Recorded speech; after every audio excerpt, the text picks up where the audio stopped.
भागलपुर के सुल्तानगंज प्रखंड के कुमौठा पंचायत की मुखिया अनीता देवी की अपराधियों ने हत्या कर दी। हालांकि शुरुआत में मुखिया अनीता देवी की मौत को संदिग्ध माना जा रहा था, लेकिन जैसे ही मुखिया के घर से एक अपराधी को पकड़ा गया, मामले को समझते देर नहीं लगा कि ये हत्या की वारदात है। मुखिया अनीता देवी की हत्या कर शव को अपराधियों ने फंदे से लटका दिया था ताकि मामला सुसाइड का लगे, लेकिन वारदात को अंजाम देने के बाद अपराधी घर से बाहर नहीं निकल पाए थे और मुखिया के घर में ही छिप गए थे।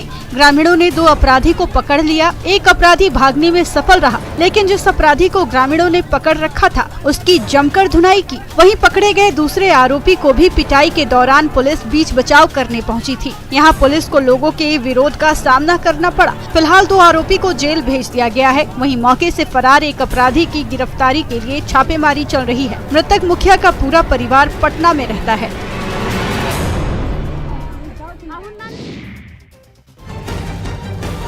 सिवान में बीच सड़क खूनी वारदात हुई। बीच सड़क पर चाकूबाजी हुई। चाकूबाजी की इस वारदात में एक शख्स गंभीर रूप से जख्मी हो गया, जिसे इलाज के लिए अस्पताल भेजा गया है। बढ़हरिया थाना क्षेत्र के बाबूहाता बाजार में पहले कुछ लोगों के बीच गुत्थम गुत्थी हुई।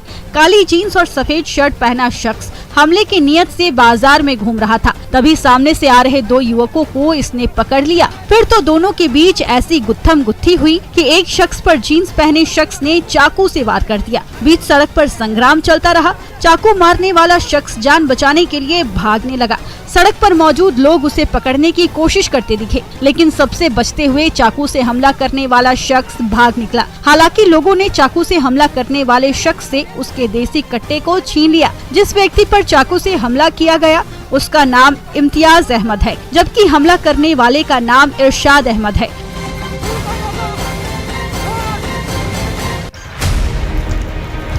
धनबाद के जंगलों में भीषण आग फैल गई है।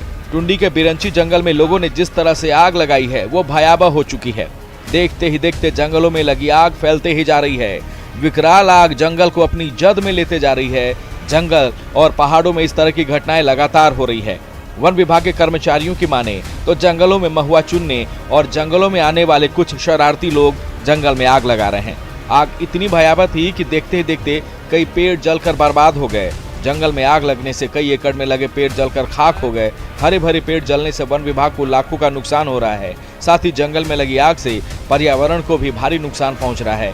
बिरंची के जंगलों में आग लगने से कीमती औषधियां, जड़ी बूटी, पेड़ पौधे जलकर खाक हो रहे हैं। वहीं जंगल में लगी आग से जंगली जीवों पर भी खतरा मंडरा रहा है। आग पर काबू पाने की कोशिशें नाकाम साबित होती दिख रही है। लोगों से जंगलों में आग नहीं लगाने की अपील की जा रही है।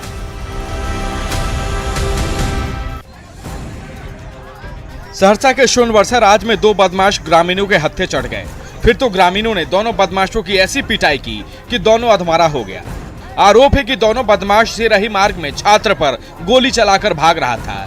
तभी गोली चलने की खबर आसपास के लोगों को भी लगी। ग्रामीणों की भीड़ लग गई और सभी ने मिलकर छात्र को गोली मारकर भाग रहे दोनों बदमाशों को शाहपुर नवटोलिया के पास पकड़ लिया। उसकी जमकर पिटाई की गई। दोनों बदमाश के पास से 2 देसी कट्टा और कारतूस भी ग्रामीणों ने बरामद किए। बदमाशों की पिटाई का वीडियो भी सोशल मीडिया पर वायरल हो गया।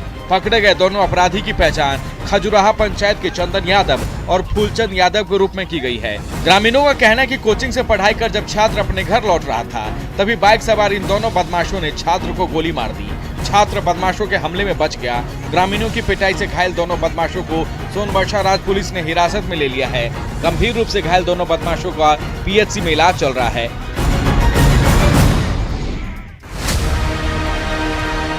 धनबाद जिले में अवैध कोयला का कारोबार जारी है। साथ ही यहाँ अवैध खनन से सैकड़ों मजदूरों की जिंदगी भी दांव पर लगी है। गल्फरबाड़ी, ओपी और बरोरा थाना क्षेत्र में ऐसा ही कुछ मामला हुआ है, जहां बरोरा थाना क्षेत्र के मुराइडी में अवैध कोयला खनन के दौरान चाल धंसने से एक महिला और एक युवती गंभीर रूप से घायल हो गयी। वहीं उनके साथी मजदूर दोनों को लेकर फरार हो गए। सूत्रों से मिली जानकारी के मुताबिक दोनों घायलों की मौत हो गई है, जिसका अंतिम संस्कार तिलमच्चो दामोदर नदी घाट में कर दिया गया। हालांकि पुलिस ने ऐसी किसी भी घटना से इंकार किया है, जबकि घटनास्थल से खून, मजदूर का चप्पल और बोरा पाए गए हैं। वहीं गल्फरबाड़ी ओपी क्षेत्र के सन्यासी मंदिर के पास अवैध खनन के दौरान मुहाना धंस गया। यहाँ जमीन 5 फीट नीचे धंस गई। गनीमत रहे कि इसमें किसी जान माल का नुकसान नहीं हुआ है। पूरे मामले पर कोई भी प्रशासनिक अधिकारी जवाब नहीं दे पा रहे हैं।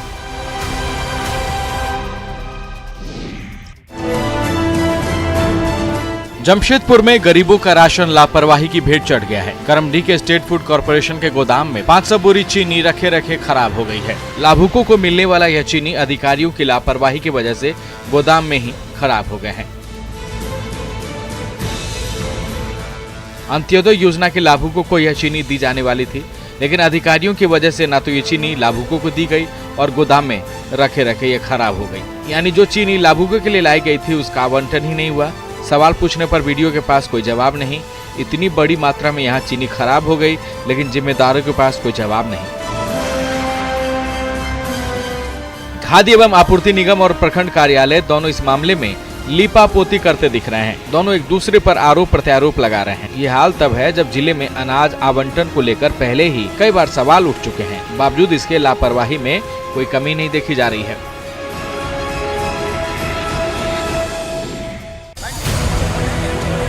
जीप लाइन ट्रैक पर झूलती हुई लड़की। अब इसे रोमांचित कर देने वाला पल बिल्कुल भी ना मानिए। लड़की इस जीप लाइन ट्रैक पर जिंदगी और मौत के बीच जो जंग चल रही है उससे बाहर निकलने की कोशिश में लगी है।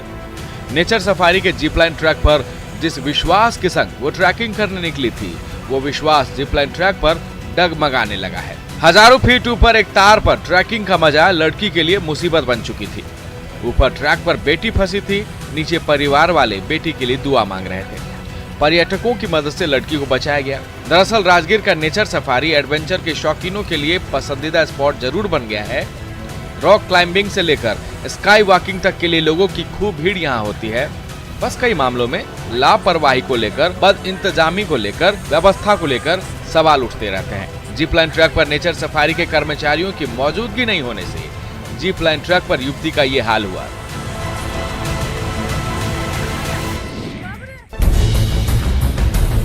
सिवान में अपराध थमने का नाम नहीं ले रहा है। अब डबल मर्डर से इलाके में एक बार फिर सनसनी फैल गई है। हुसैनगंज में दोनों का शव एक खेत से मिला है। मृतकों में एक मुखिया पति भी शामिल है, जबकि दूसरा शव मुखिया पति के भांजे की है। दोनों ही शव अलग अलग इलाके से मिले हैं। दोनों को गोली मारी गई है और उसके बाद शव को खेत में फेंक दिया गया है। सुबह सुबह लोग जब अपने खेतों की ओर निकले तो पहले बघौनी गाँव के खेत में मुखिया पति का शव मिला। बघौनी पंचायत की मुखिया ज्योति कुमारी के पति विश्वकर्मा बिन का शव मिलते ही आसपास के लोग मौके पर पहुंच गए। परिजन शव के साथ हंगामा करने लगे। इतने भर में परिजनों को दूसरे शव की खबर मिली। ये शव मृतक के भांजे की थी। अब अलग अलग इलाकों से दोनों के शव मिलने के बाद पुलिस भी हैरान है। फिलहाल पुलिस ने दोनों शव को पोस्टमार्टम के लिए भेज दिया है और मामले की तफ्तीश में जुट गई है। पुलिस ये जानने में लगी है कि दोनों हत्या की वजह कहीं चुनावी रंजिश तो नहीं।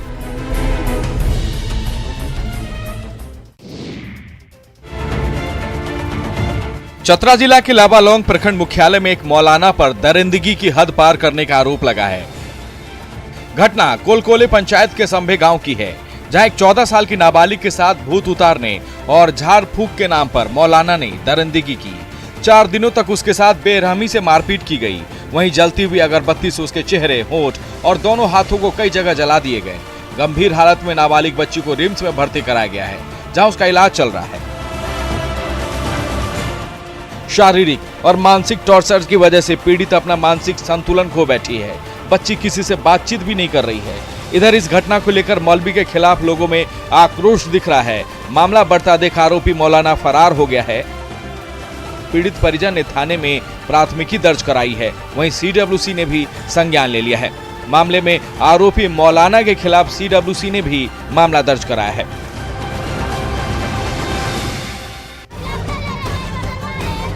गोपालगंज में पानी के विवाद में जमकर बवाल हुआ। पानी के विवाद में घर पर हमला किया गया। पानी के विवाद में खूनी जंग हुई। पानी के विवाद में लोग एक दूसरे के जान के प्यासे हो गए।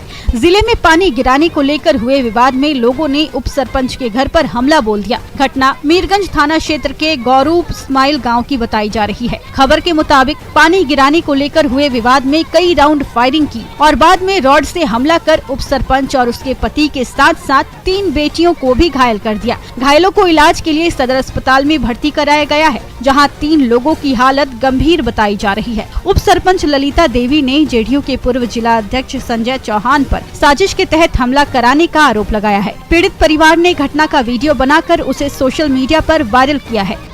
स्थानीय पुलिस घायल लोगों के बयान पर मामले की जांच कर रही है और दोषी लोगों के खिलाफ कार्रवाई में जुट गई है।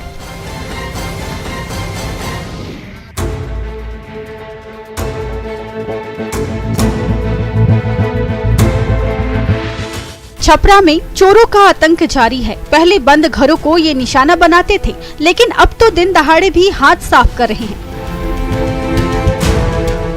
शहर में इन दिनों साइकिल चोरी की घटनाएं भी बढ़ रही है। अब तो सूट बूट में सज धज कर भी ये साइकिल चोर बाजारों में घूमते रहते हैं और इनके निशाने पर होते हैं साइकिल।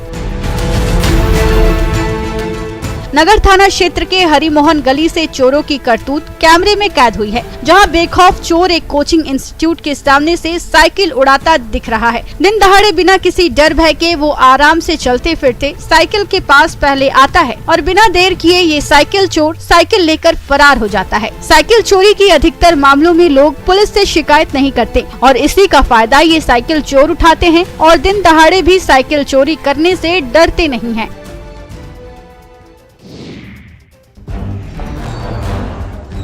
कटिहार में दुरुस्त स्वास्थ्य व्यवस्था के दावे हवा हवाई हो गए हैं। स्वास्थ्य व्यवस्था सुविधाओं को बेहतर बनाने में जो एम्बुलेंस सबसे सशक्त माध्यम है, वो एम्बुलेंस ही जिले में दम तोड़ रही है और बदहाली का खामियाजा उन बेबस लोगों को उठाना पड़ता है जिनकी जिंदगी सरकारी मदद से कटती है।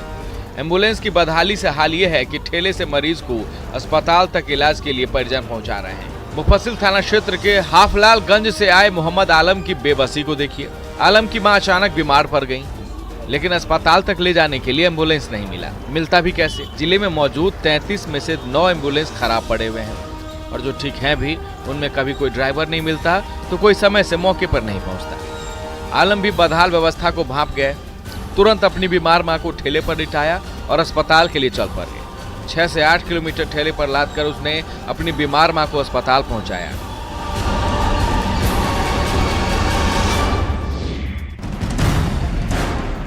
दानापुर में एक जालसाज दंपति पुलिस के हत्थे चढ़ गए हैं। दंपति के कारनामों की कहानी की लिस्ट इतनी लंबी है कि चंद मिनटों में बताना आसान नहीं। पति पत्नी पर आरोप है कि दोनों साइबर ठगी के मास्टरमाइंड हैं। आरोप है कि पहले ये लोगों के क्रेडिट कार्ड या डेबिट कार्ड पर डाका डालते थे, फिर ये दंपति ट्रक ड्राइवरों की मदद लेकर इन फर्जी क्रेडिट कार्ड से ट्रक में पेट्रोल या डीजल भरवाते थे। इसके बाद ट्रक ड्राइवर से नकद ले लेते थे। गिरफ्तारी के दौरान इन दोनों के पास से कई फर्जी आधार कार्ड, नकद, एटीएम कार्ड और क्रेडिट कार्ड भी जब्त किए गए हैं। इनके पास से पत्रकार के नाम पर बनाए गए फर्जी कार्ड भी मिले हैं, जिससे ये लोगों को डराते धमकाते थे। बाइक शोरूम के मालिक से हुई धोखाधड़ी के मामले में दोनों की गिरफ्तारी हो सकी है। दोनों को लेकर जब एसएसपी प्रेस मीटिंग कर रहे थे, उस दौरान भी जालसाज पत्नी ने धौंस दिखाया। पुलिस के सामने उनके दावे को खारिज कर दिया। खैर, पुलिस अब गिरोह के अन्य सदस्य की गिरफ्तारी में जुट गई है।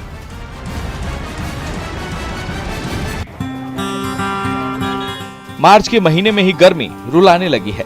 रामगढ़ में हर दिन पारा ऊपर ही चढ़ता जा रहा है। अब इस भीषण गर्मी में सूखे हलक को ठंड पहुंचाने के लिए देसी फ्रिज की मांग बढ़ गई है। ग्राहकों की मांग को देखते हुए बाजारों में देसी फ्रिज की कई क्वालिटी उतारी गई है। कई किस्म की सुराही और घड़ा बिक्री के लिए बाजार में है। शहर के अधिकतर लोग इलेक्ट्रॉनिक फ्रिज को छोड़कर इस देसी फ्रिज के कायल सालों से हैं। दरअसल देसी फ्रिज का पानी स्वास्थ्य के लिए बेहतर तो है ही, ये गले को भी तर रखता है। इस लिहाज से भीषण गर्मी को देखते हुए अभी से ही बाजारों में मिट्टी की सुराही और मटके की बिक्री होने लगी है। पिछले 2 सालों की अपेक्षा इस साल मटकों की बिक्री ने जोर पकड़ा है। अभी शुरुआती दिन में लोग मटके खरीदने के लिए दुकानों पर पहुंच रहे हैं। फिलहाल 100 रुपए से लेकर 250 रुपए तक मटके के दाम है। सुराही के दाम भी 250 रुपए तक तय किए गए हैं। मटके का कारोबार बढ़ने से दुकानदार भी खुश हैं।